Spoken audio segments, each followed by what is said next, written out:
Thank you, Mr. Chairman. The cost of prescription drugs is way too high. The Chairman knows it, I know it, our constituents know it, and certainly our panelists know it. I want to thank you all for being here today. Some on the other side of the aisle, though, feel that these high drug prices represent a failure of markets, a failure of capitalism.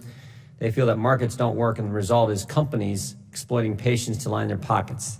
They've gone so far as to embrace socialism as the answer to this problem. The reality is they have the situation completely backwards.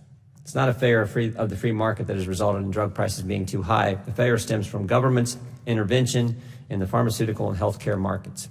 How did we get here? Laws and regulations that the government has put in place have led to the abuse of the patent system and the lengthy approval process at the FDA. These and other loopholes delay needed generic competition. These challenges are tough. They require us to roll up our sleeves and do the tough work together to figure out how to make the system work better. And we've made some progress, both administratively and legislatively. Under the Trump administration, the FDA has been approving generics at a record rate. In October 2018, the FDA approved 110 generic drugs and tentatively approved 18 more, including 23 first generics for brands that lacked competition and 17 complex generics, resulting in $26 billion in savings for the consumer.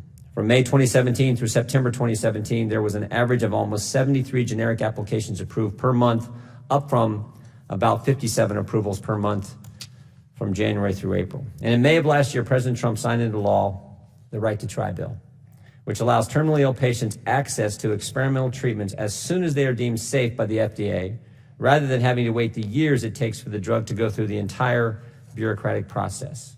The Right to Try law provides new treatment opportunities for patients who have exhausted all other existing options. We also are working on a number of bills, including a few that have already passed the Judiciary Committee unanimously. One of those bills is the CREATES Act, a bill that I co-sponsored.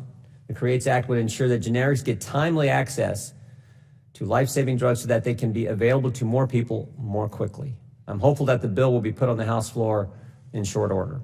There is speculation that Speaker Pelosi and the House Democrats will be putting forward a drug pricing bill when we return from the August recess. I hope that the approach the Democrats take is different than what we saw in the past and seek to deliver real solutions to our real concerns.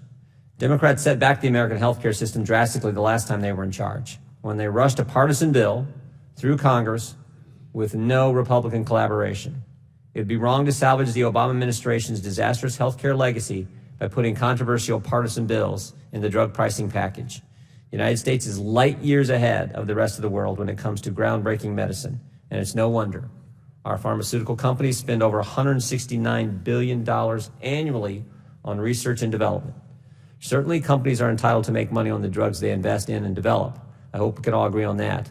But that process cannot be distorted by government interventions that result in inflated prices.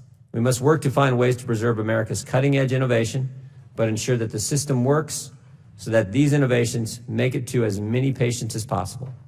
I want to thank David Mitchell for joining the panel. It's good to see you again. His commitment to this issue is inspiring.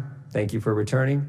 I know you testified in front of the subcommittee. I had a privilege of chairing last Congress. I'm especially grateful for Laura McClin joining the panel as well.